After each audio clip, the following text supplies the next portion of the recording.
Find all your favorite movies and shows faster with Xfinity. Just speak into the X1 voice remote to search across live TV, on-demand, even Netflix and Prime Video. Now that's simple, easy, awesome. Go to Xfinity.com, call 1-800-XFINITY, or visit a store today. Restrictions apply. Welcome back to a special Thursday edition of the OPS High School Coaches Show here on ESPN Radio 1380, 100.9 FM, here till 7 o'clock, talking area high school basketball. And during the break, DC, we were talking movies. You're talking the new Spider-Man. You picked it up. It's an animated movie. Is that correct? Yes, must watch. Into the Spider-Verse? Must Is that watch. what it is? Into the Spider-Verse? Into the Spider-Verse. Okay. You haven't checked it out yet? No, but it seemed like the last half dozen times I've seen you, you've made it a point to mention it in some capacity. In some way, so, yeah, yes. Absolutely. Was sharing it when it won the Oscar. Yeah, that's right. So go check it out, Justin. Come All on, right, you got a boy. I love it. It's missing out. I'll get on that, man. Lego Movie 2 is on the list right now. Yes. We need to go see that. Yes. So yeah, that's on the agenda. But we'll talk kids shows on our other show, DC, kids movies. But we're talking basketball here, and one of the more surprising scores on Tuesday night out of the first night of sectionals. I don't want to call it an upset because Huntington North had 19 wins going into this game, but the Vikings knocking off Homestead, ending their 5-year streak of sectional championships with Huntington North a 48-34 win to kick off the Wayne sectional on Tuesday. Head coach of the Huntington North Vikings is Craig Teagle. He joins us on the line right now. Coach, how are you? Doing great. How about you? Not bad, Coach. Congratulations. It was an exciting game. It was a back-and-forth game all night, but you pulled away in the fourth quarter to down Homestead. Take us through that game. Well, it was back and forth the whole game. We didn't really pull away until probably the last 3 minutes, 3:30 on the clock. Just both teams didn't execute greatly, but I think a lot of that was because of the intensity level and good defense from both squads. And we were able to get the free throw line, and I think we were 17 of 18 from the foul line and got a lot of those late, so kind of helped us put the game away. Yeah, you were a perfect 17 of 17 from the line to the final free throw, and that was kind of after the game had kind of been put away. But, Coach, defensively, the philosophy that you took to defend Homestead, particularly Luke Goody, you denied him a lot on Tuesday night in terms of getting some touches and good looks. I remember just one really wide-open look at the top of the key for him. But what was the philosophy for you guys going into that game? Well, we wanted to try to keep the ball out of his hands. If he did catch it, make him put it on the deck and be a driver. And actually in the first half, I thought there were a couple different times where we miscommunicated and didn't get to him in time. But I thought in the third and fourth quarter we were outstanding on him. We did a great job. Our problem in the third was the Kruger kid. He did a great job getting to the paint, and I think he scored 3 or 4 shots in the paint on us. And we got that cleaned up a little bit in the fourth quarter. Then that helped us. But both of those kids are outstanding players. They are very hard to defend. Coach, you mentioned Stoyer Stoltz, and he had a phenomenal game for you, a game-high 20 points. His length was obviously a tremendous advantage in the post on both ends of the floor. He was also, at times in that zone, kind of guarding Luke Goody, and that length prevented Luke Goody from shooting over him, as he's able to do so many times. But a little bit about Sawyer Stoltz, because he had a great two-way game for you and has really been a phenomenal player for you all year. He has, and he's really, the last 5 or 6 games, just played outstanding. And, obviously it's great to have his length, and him and Hank Pulver both have great length, and they can guard out on the floor. But Sawyer's did a great job establishing low post position. It's hard to defend his jump hook because of his length, and he runs the floor really well. So he gets out in trans. Seems like he gets 1 or 2 baskets a game, just leaking out in trans, and somebody hits him on a nice pass. So he's been playing phenomenal. We need him to keep that up the next couple of nights. Coach Craig Teagle, Huntington North Vikings, joining us here on the OPS High School Coaches Show. Coach, Trey Williams, I think, hit some big shots for you. We talked so much about Stoltz and Pulver and Daughtry, but Trey Williams came up big in some key moments for you on Tuesday. Yeah, he did a great job. We knew that they were probably going to double or swarm the post a little bit, and it looked like it was his man sometimes doubling down or helping in the post. And he did a great job relocating to a spot that the post guy could find him and kick it out. So he got some really good looks. He shot nearly 50% for the year from the three. He's just a really good catch and shooter, but he's also a really good passer.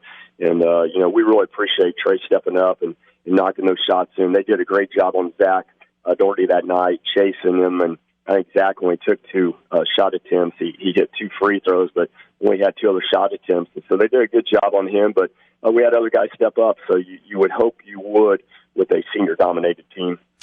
Coach, the sectional isn't played at North Arena, but it felt like North Arena last night with the crowd that came out from Huntington, and that had to help you guys. You guys had a decided advantage in the crowd on Tuesday.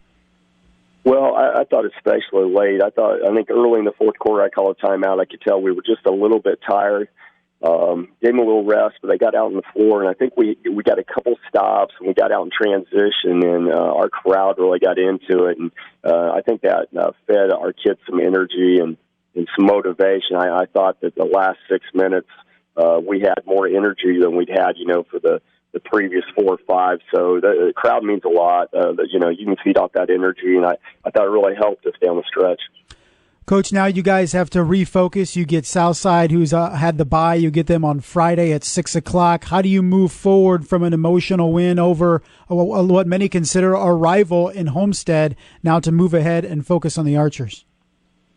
Well, the kids just have to block out the distractions. I know, a lot of people think big win and all that, but it is, when it comes down to it, just a win that moves you on. And Fort Wayne South beat us about 2.5, 3 weeks ago in overtime and played outstanding. And they have a lot of weapons, and it's going to be a completely different game. They're going to be more full court pressure, more trans opportunities, more trapping.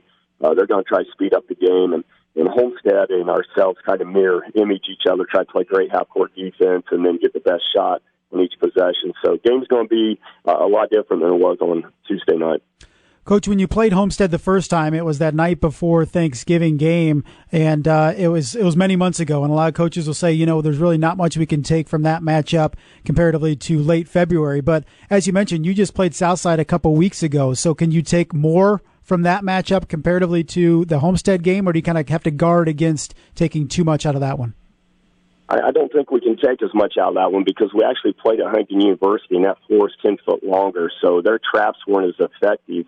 Because you had a larger floor, defense is more spread out. So it'll be more confined. It'll be a little tougher to get out of the traps and, with the shorter court. And then they had played a big game on Friday night, one of their conference games. We'd had a big game, Norwell conference night. And so both teams were probably a little bit fatigued and mentally weren't where they needed to be. And they just happened to be a little mentally tougher and made more plays that night and found a way to win. So, we'll take a little bit from that game, but to me, sectional, it's almost a new season. Coach, you coached against one of the more successful coaches in the area, Chris Johnson, on Tuesday. He recently passed 400 victories. You could get your 400th if you guys win a sectional championship on Saturday. Well, that'd be a great way to get 400. Right? I haven't thought about that. Yeah, I can tell you, I've probably never coached a group of kids as nice and as hardworking and that love basketball like the group I have right now. So they're more than deserving of any success that they get, and I'd like to help them get whatever they can because they totally deserve it, and they've made this season a real pleasure. Coach, congratulations on the big win on Tuesday, but I'm sure the message has been from you, from probably the post-game locker room, that's just one step to a sectional title. You guys will try to take step 2 on Friday, 6 o'clock out at Wayne against Southside. Coach, always a pleasure. Congratulations. We'll catch up to you down the line. Thank you very much. I appreciate it.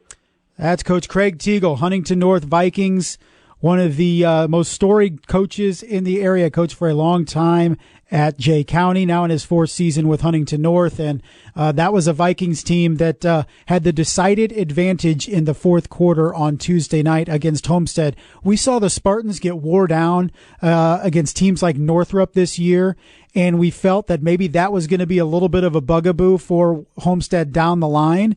And it may have bit them a little bit on Tuesday because it looked like Huntington North had the fresher legs and the stronger will in the fourth than what Homestead was able to put on the floor. So that could have been an advantage for Huntington North in that 48-34 victory. We're going to step out. We'll come back. Coach Ed Bentley and Angola Hornets will join us. You're listening to the OPS High School Coaches Show on ESPN Radio 1380 and 100.9 FM.